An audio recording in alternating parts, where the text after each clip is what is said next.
मेरे साथ सामने की थी कि बाहर जाके ये कह देना कि मैं कोई डील नहीं कर रहा, आप जितना भी जुल्म कर लें, आप मेरी मिसेस को जिसका कोई रोल ही नहीं अलकादर में उसमें बिठाया, ये तो मुजीबुर रहमान जाजा खान ने भी नहीं किया था और ये तो मुशर्रफ ने भी नहीं किया था, उस दौर में भी नहीं हुआ, जाजा हक दौर में भी नहीं हुआ। तो ये जो जुल्म मेरे साथ हो रहा है ये मैं नहीं, ये आप छोड़ दें कि मैं इस पे झुक जाऊंगा। दूसरी बात तो छोटी सी थी जो हमारे भाई ने की, इमरान खान की कोई चीखें नहीं निकल रही, वो 180 मुकदमात का मुकाबला करें, यकीन करें कि मैंने कभी इतना एतमाद आदमी को नहीं देखा। ठीक है, यानी वो भूल जाएं कि ये मरियम नवाज ये आदम सवाती साहब के क्यों कुरान मजीद उठा के फिर रहे हैं सर? देखिए आदम सवाती साहब से उसकी जो अगर वीडियो पूछे, उन्होंने पुराना चीजों को जिक्र किया है, नया भी किया है, अपनी मोहब्बत में हर बंदा चाहता है कि इमरान खान कल बहर आ जाए परसों। आज भी इमरान खान अब उसकी मतलब सजा ही बढ़ा रहे हैं ना, कभी कहते साइफर, कभी इद्दत, कभी कुछ, तो अभी केस नहीं लग रहा। आपको पता है इस्लामाबाद हाई कोर्ट में मैं पूरी कोशिश कर रहा हूँ कि अलकादर लग जाए, सजा। अच्छा वैसे देखिए सर, पूरी पार्टी वकला की पार्टी है जी, इसके बावजूद ना आपके केस लग रहे हैं, ना हेयरिंग हो रही है, ना कोई फैसला हो रहा है। ये बताइए वकील फीस लेते हैं या फ्री काम कर रहे हैं? देखिए एक तो वकील तो ले रहे हैं फीसें, जो वकील प्रोफेशनल है, सलमान सफदर साहब भी फीस ले, हाँ, वो कहते हैं बड़ी तगड़ी फीस लेते हैं। आप देखिए वो कहते हैं मैं प्रोफेशनल हूँ और तगड़ी फीस कहते हैं, क्या मतलब है या नहीं है? फीस ले रहा है वो तो सारे तगड़ा वकील है। हाँ तगड़ा वकील बनाते, 20-22 करोड़ रुपए फीस। ठीक है, देखिए ना फीसें तो जिस तरीके से जा रही हो तो उनको पता होगा कितनी फीस दी जाए, लेकिन वो फीस क्लेम उसने की। मैं आपको फिगर ही बता सकता हूँ, अगर मैंने डिस्कस की तो फिगर ही बता दूं, क्योंकि मेरे थ्रू तो जा नहीं रही। ये कौन दे रहा है फिर फीस? देखिए बैठे हैं हमारे दोस्त हैं जो पार्टी को हेड कर रहे हैं, हमारे गौर खान साहब दे रहे हैं फीस, गौर साहब हो सकते हैं, शिबली फराज साहब हो सकते हैं, उनके बातें जो भी उनको वकील करे, ज्यादा मैंडेट हमारा होता है पार्टी फंड भी होता है, लेकिन ये चीज डिस्कस नहीं हुई, सीधी बात है कि मेरे सामने ये फैसला कौन कर रहा है? मैं एक बात एक सवाल है साहब, आप खुद वकील हैं और अच्छे बोले, इन सबसे सीनियर है आप जी, तो मेरा सवाल ये है कि ये कौन फैसला कर रहा है किस वकील को कितने पैसे देने? देखिए मैं बताता हूँ, मेन जो अख्तियार जो लीगल कमेटी में ये अख्तियार है ना, ये मेरा ख्याल शिबली साहब के पास है। शिबली फराज साहब और चेयरमैन भी है, क्योंकि वकील। अच्छा वैसे देखिए मैं वकील वो सफदर साहब प्रोफेशनल वकील, वो 22 करोड़ ले लें, 26 ले लें, ठीक है जी, उनका अपना। अच्छा अब ये बताएं, लेकिन नहीं इसमें मैं ये भी कहूँगा, अगर एक दफा अदलिया की तहरीक थी, मैं सदर था, यकदम बहाली हुई चौधरी इफ्तिखार के टाइम पे, उस टाइम हर स्टील मिल में एतजाज एहसान ने 3 करोड़ रुपया ले लिया फीस। ठीक है, और वो फिर बाद में कही हमारी फार्म में, उन्होंने देखा नहीं, क्योंकि मैं भी उस गाड़ी में साथ होता चौधरी इफ्तिखार की तहरीक में, आप भी साथ होते, फराचा साहब भी, और हमारे कई लोग एलिवेट भी हो गए। इससे पहले उन्होंने इतनी फीस नहीं ली थी।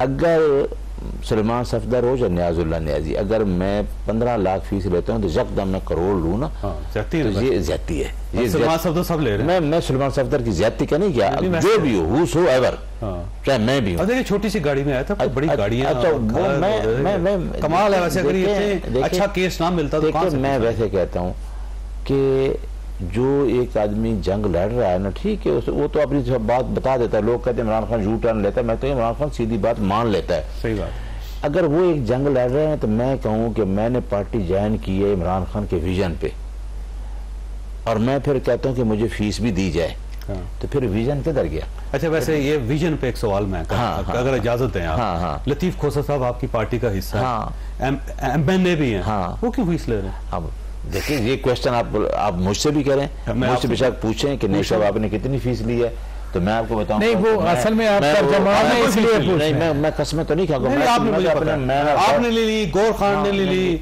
पंजोता साहब ने फीस ले रहे, और कौन है? हाँ ये लतीफ खोसर साहब दे रहे हैं, मैं आपको पहले कहा। हाँ उन्होंने ली होगी फीस, वैसे ली है, लेकिन देखे थे वैसे सवाल है नहीं सब सीधा मेरा ख्याल है जो शुरू का केस थे उनके पास वो तोशा खाना वाले केस किए, जो उनमें मेरा ख्याल उनकी फीस उनके साथ हुई थी शुरू में, अभी नहीं ले रहे। तो अब मिलिट्री कोर्स वाले भी कर रहे हैं, टिकट होल्डर भी हैं, एक नजरिए के साथ वो चल भी रहे हैं, लतीफ खोसर साहब फीस भी नहीं छोड़ रहे। ये कौन सा इनकलाब है वैसे? नहीं लेनी चाहिए, नहीं लेनी चाहिए किसी को भी।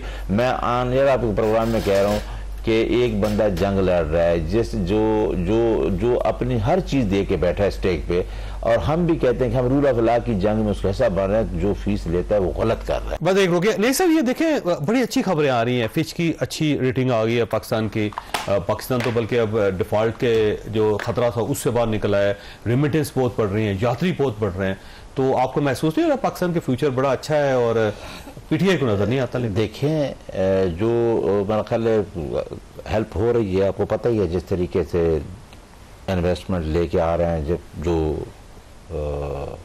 प्राइम मिनिस्टर नहीं जो पीछे हैं अच्छा जो वो आपके दौर में भी लेके आते हमारे इनके दौर में भी काम कर रहे हैं। रियासत का मेरा ये सवाल है, वो तो खैर आप कहना कि पेट्रोल बिजली की कीमत 200 बढ़ा दी, 10 रुपए कम कर दी तो कहिए बिजली का रेट नीचे आ गया। 3 साल में देखें, 3 साल में पेट्रोल और बिजली कंपेरिजन करें, 1 रुपया बढ़ती थी ना 170 पे गया था तो वो शोर शुरू हो जाता था। वो ऐसी कोई चीज़ें नहीं, क्रेडिबिलिटी उसकी ज़्यादा है। मैं सिर्फ ये बात एक वीडियो पे और भी की थी कि आपको आसानी पैदा करें कि जिस आदमी ने मैंडेट लिया है, जो अवाम ट्रस्ट कर रही है, वो ज़्यादा कर लेता।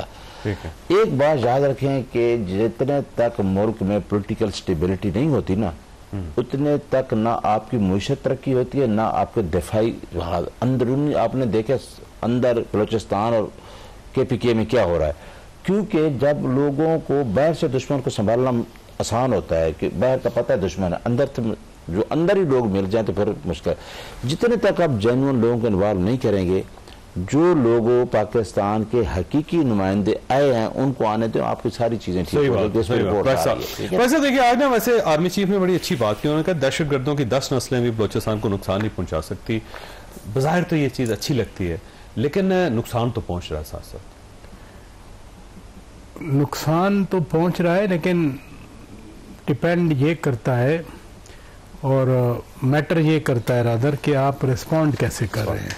क्या आप उससे डर रहे हैं, क्या आप पीछे हट रहे हैं, क्या पीछे नहीं हट रही वैसे, क्या आप कुर्बानी से दरेक कर रहे हैं। जब रिस्पॉन्स आपका है कि what may come we have to stand together, what may come, जो भी कीमत चुकानी पड़े हम वो कीमत चुकाएंगे, लेकिन हम किसी दहशतगर्द के सामने या किसी तंजीम के सामने हम सर नहीं झुकाएंगे। बहुत अच्छी बात है ये जो डिटर्मिनेशन है ना, कौमों को ये डिटर्मिनेशन लेके जाती है। मसलन जाफिर एक्सप्रेस वाला सानिया था ऑब्वियसली, और बड़े बड़े दहशतगर्दों ने प्लान बनाया हुआ था, लेकिन रिस्पॉन्स आया ना, रिस्पॉन्स आया। इसके लिए एक बात अहम है कि पूरी कौम लड़ा करती है, कोई फौज हो, कोई सिक्योरिटी के इदारे हों, कौम की बैकिंग से वो कामयाबी हासिल करते हैं। तो पाकिस्तान की कौम मसलन अभी तो खैर उतनी दहशतगर्दी नहीं है जितनी 10 साल 15 साल पहले थी। पाकिस्तान की कौम उस वक्त भी फर्म खड़ी रही थी। पाकिस्तान की कौम ने दहशतगर्दी के खिलाफ जो जंग थी या दहशतगर्दों के खिलाफ ऑपरेशन थे, मसलन स्वात में लोग घरों से निकल आए थे ना, नॉर्थ वजीरिस्तान में ज़रब-ए-अज़ब हुआ, लोग घरों से निकल आए थे। लोगों ने 6-6 महीने साल लोगों ने, यहाँ इस्लामाबाद में स्वात वाले आए हुए थे सारे। नीम के लोगों की विल थी कि हमारी सिक्योरिटी फोर्सेज आगे हैं, हम सिक्योरिटी फोर्सेज के साथ हैं। घर बार छोड़ के, सामान छोड़ के लोग आए, लेकिन लोगों ने ये नहीं कहा कि हमें बेघर ना किया जाए, हम दहशतगर्द। आपने बड़ा अच्छा कहा कि जब तक पूरी कौम इकट्ठी नहीं होती कोई जंग जीती जा सकती, और इस बार मुझे लगता है कि कंसेंसस है कि इस का ख़त्म करना चाहिए जो इश्यूज हैं दहशतगर्दी के। कम से कम मुझे लगता है 2025 आखिरी साल होगा दहशतगर्दी का। अल्लाह ताला आप और आपके अहले खानों को हर किसी मुसीबत से महफूज रखे। अल्लाह हाफिज़ एंड पाकिस्तान जिंदाबाद।